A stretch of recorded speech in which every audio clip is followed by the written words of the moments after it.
तो दोस्तों स्वागत है आपका फिर से एक नई वीडियो में। दोस्तों आज की वीडियो में हम देखने वाले हैं एनसीईआरटी क्लास 10 के एक्सरसाइज 6.4 चैप्टर चल रहा है, उसका 7वां क्वेश्चन देखेंगे। ये भी बहुत ही इजी सा क्वेश्चन है दोस्तों। इसका सोल्यूशन देखेंगे उससे पहले क्वेश्चन को समझते हैं कि क्वेश्चन क्या कह रहा है। क्वेश्चन में कहता है कि सिद्ध कीजिए कि एक वर्ग की किसी भुजा पर, ये वर्ग हम मान लिए ABCD एक वर्ग है, इसके किसी भुजा पर एक समबाहु त्रिभुज है। मान लेते हैं इस BC भुजा पर एक समबाहु त्रिभुज खींचे। अगर इसका ये भुजा x है तो ये भुजा भी x होगा, इसका ये भुजा भी x होगा, ठीक है। और ये वर्ग है, वर्ग की क्या होती है, सभी भुजाएं आपस में बराबर होती है। अगर इसको हम x माने तो ये चारों भुजाएं क्या होगी, x होगी, ठीक है। तो इसमें कह रहा है कि इसके एक भुजा पर समबाहु त्रिभुज बनाए हैं तो उसी वर्ग के एक विकर्ण पर एक और समबाहु त्रिभुज बनाएंगे। तो इस वर्ग का विकर्ण होगा कौन सा, BD। मान लीजिए इस पर एक समबाहु त्रिभुज और बनाते हैं तो यहाँ पर कोई बिंदु लेते हैं, इसको इससे मिला दिए और इसको इस बिंदु B से मिला दिए, तो ये हो गया इसके विकर्ण पर एक समबाहु त्रिभुज। इसको मान लीजिए ABCD मान लिए हैं, इसको मान लेते हैं E और इसको मान लेते हैं F, ठीक है। तो जितना इसके विकर्ण का लंबाई होगा उतना ही इसके इस भुजा का और इस त्रिभुज की इस भुजा का, तीनों का लंबाई सेम होगा क्योंकि त्रिभुज क्या है, समबाहु त्रिभुज है। तो देखिए इसके सॉल्यूशन में देखते हैं, बाय रूल चल रहे हैं। पहले लिखना पड़ेगा क्या, दिया हुआ क्या है, दिया है कि ABCD क्या है, एक वर्ग है। ABCD एक वर्ग है जिसकी भुजा पर भुजा कौन सा लिए हैं, BC पर कौन सा त्रिभुज है, त्रिभुज BCF तथा विकर्ण किस पर, विकर्ण कौन सा है, विकर्ण है BD। विकर्ण BD पर एक त्रिभुज बना है कौन सा, BED।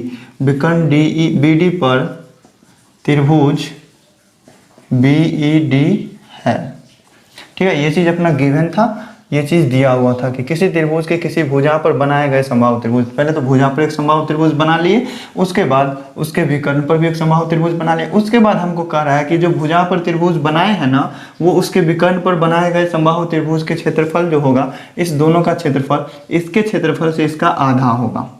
विकर्ण पर जो त्रिभुज बनाए उसका क्षेत्रफल इस भुजा पर बनाए गए त्रिभुज के क्षेत्रफल का दोगुना होगा, तभी तो इसका क्षेत्रफल आधा होगा। तो देखिए हमको साबित क्या करना है, साबित करना है कौन कौन से त्रिभुज के क्षेत्रफल के बारे में बात कर रहे हैं। पहले तो त्रिभुज DEB के क्षेत्रफल के बारे में बात कर रहे हैं, तो एरिया ऑफ ट्रायंगल DEB लिख लेते हैं बराबर। और त्रिभुज किसके बारे में बात हो रहा है, CBF के बारे में, तो एरिया ऑफ ट्रायंगल CBF। अब कौन किसका आधा है, पहले देखिए इसमें बड़ा ज़्यादा क्षेत्रफल किसका होगा, ज़्यादा क्षेत्रफल त्रिभुज DEB का होगा और कम क्षेत्रफल BCF का होगा। तो इसके क्षेत्रफल का आधा होगा इसका, मतलब त्रिभुज BDE का क्षेत्रफल जो होगा त्रिभुज CBF के क्षेत्रफल का दोगुना होगा। त्रिभुज DEB का क्षेत्रफल क्या होगा, DEB का क्षेत्रफल दोगुना होगा, ज़्यादा होगा। मतलब इसमें अगर क्या करें, 2 से गुना करेंगे त्रिभुज CBF के क्षेत्रफल में, तब हमको DBF प्राप्त होगा। यही चीज़ हमको सिद्ध करना है। तो उसको हम लिख लिए कि क्या साबित करना है, 2 into area of triangle CBF into को आप डॉट भी दे सकते हैं, ठीक है। अब देखते हैं यहाँ से प्रमाण में, प्रमाण क्या में, प्रमाण में देखते हैं क्या दिया हुआ था कि सिद्ध कीजिए कि एक वर्ग की किसी भुजा पर बनाए गए समबाहु त्रिभुज उसी वर्ग के एक विकर्ण पर बनाए गए समबाहु त्रिभुज के क्षेत्रफल का आधा होता है। देखिए पहले तो दे दिया ये वर्ग है, तो वर्ग की सभी भुजाएं भी आपस में बराबर होती है और उस पर बनाए कौन सा त्रिभुज, समबाहु त्रिभुज। समबाहु त्रिभुज की सभी भुजाएं भी आपस में बराबर होती है। यदि ये x है और ये भी तो x होगा, चूंकि वर्ग है सभी भुजाएं आपस में बराबर होगी। और इसका सभी कोण, वर्ग का सभी कोण क्या होता है, 90 डिग्री का होता है, तो कोण C भी 90 डिग्री होगा। तो एक त्रिभुज बना अपना, त्रिभुज DBC। कैसा त्रिभुज बना, समकोण त्रिभुज बना। तो चलते हैं समकोण त्रिभुज DBC में। अब सोच रहे होंगे कि त्रिभुज DBC में क्यों चले, तो देखिए दोस्तों इस त्रिभुज का सभी भुजा हमको पता है कि x x x है, ठीक है। लेकिन इस विकर्ण पे बने हुए त्रिभुज का भुजा हमको पता नहीं है, उसके लिए हमको क्या करना होगा, वर्ग का विकर्ण पता करना होगा। यदि ये त्रिभुज हम सोचते हैं तो ये क्या है, समबाहु त्रिभुज है, सॉरी समकोण त्रिभुज है। समकोण त्रिभुज में ये और ये दे दिया है, तो समकोण के सामने वाला भुजा कर्ण होता है। कर्ण का स्क्वायर क्या होगा, 2 छोटी भुजाओं के स्क्वायर को जोड़ेंगे, तो कर्ण को निकालने के लिए अगर ये भुजा हमको मालूम चल जाता है तो समबाहु त्रिभुज की सभी भुजाएं बराबर होगी, मतलब तीनों भुजा हमको पता चल जाएगा, ठीक है। तो क्या हो जाएंगे यहाँ से, अगर हमको निकालना है डी बी, तो डी बी का स्क्वायर क्या होता है, डी बी का स्क्वायर हो जाएगा बी सी के स्क्वायर और प्लस किसका, सी डी के स्क्वायर के। ठीक है, तो अगर हमको डी बी चाहिए तो इधर क्या हो जाएगा, रूट लग जाएंगे।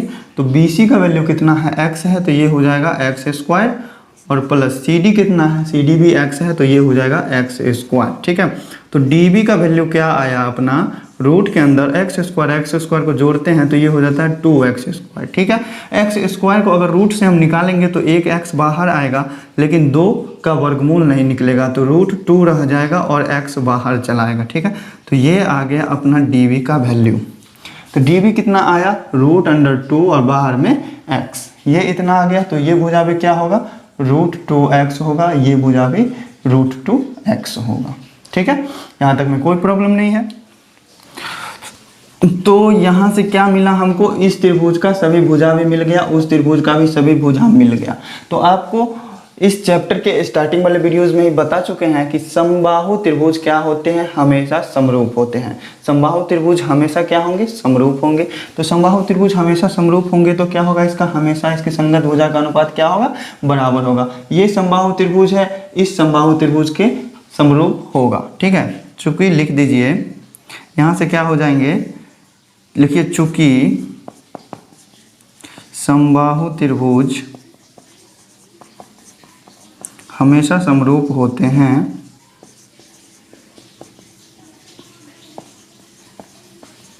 हमेशा समरूप होते हैं, इसीलिए त्रिभुज कौन कौन सा, डी बी ई चाहे डी ई बी, त्रिभुज डी ई बी समरूप हो जाएगा किसके, त्रिभुज बी सी एफ के, त्रिभुज बी सी एफ के। चूंकि दोनों समबाहु त्रिभुज है, दोनों हमेशा ही समरूप होंगे, इसीलिए अब दोनों के क्षेत्रफल का अनुपात क्या होगा, एरिया ऑफ त्रिभुज D E B divided by area of triangle B C F. ठीक है, इस दोनों के क्षेत्रफल का अनुपात क्या होगा, प्रमेय 6.6 से दो समरूप त्रिभुज के क्षेत्रफल का अनुपात उसकी संगत भुजाओं के अनुपात के वर्ग के बराबर होता है। ठीक है, तो ये दोनों त्रिभुज है, दोनों समरूप है आपस में, तो इसका क्षेत्रफल और इसके क्षेत्रफल का रेशियो होगा इसके संगत भुजाओं के अनुपात के स्क्वायर के बराबर होगा। अगर इसका भुजा लेते हैं बी डी, ठीक है, तो उस त्रिभुज का क्या लेना होगा, बी सी। ठीक है, बी डी बट्टा बी सी के स्क्वायर के बराबर होगा। मतलब इस त्रिभुज को क्या कीजिए, पलट के आप सीधे इस पे रख दीजिए, तो ये एफ सी सी एफ भुजा जो है इस ए डी के मतलब ई डी के संगत होगा। तो और क्या हो जाएगा, एफ सी बट्टा ई डी के स्क्वायर के बराबर होगा, और ये भुजा किसके संगत हो जाएगा, एफ बी हो जाएगा बी ई के संगत। ठीक है, तो एफ बी, पहले यहाँ क्या लिए हैं, त्रिभुज डी ई बी ऊपर में लिया है, तो पहले त्रिभुज डी ई बी का भुजा लेना होगा। तो यहाँ भी क्या हो जाएगा, ई डी बट्टा एफ सी। ठीक है, ये हो जाएंगे ई डी बट्टा एफ सी, ये हो गया ई डी बट्टा एफ सी। तो इसमें भी क्या होगा, पहले बड़ी त्रिभुज का भुजा लेना होगा, मतलब ई बी या बी ई लिख सकते हैं, बी ई बट्टा इस त्रिभुज का एफ बी या फिर बी एफ, इसका स्क्वायर हो जाएगा। ठीक है, इस दोनों त्रिभुज आपस में क्या थे, समरूप थे, तो समरूप त्रिभुज के क्षेत्रफल का अनुपात उनकी संगत भुजाओं के अनुपात के वर्ग के बराबर होता है। तो ये चीज़ हमने लिख दिया। यहाँ से हमको क्या पता था, area of triangle D E B बराबर मतलब 2 into area of triangle C B F, मतलब इसका दोगुना होता है, यह सिद्ध करना था।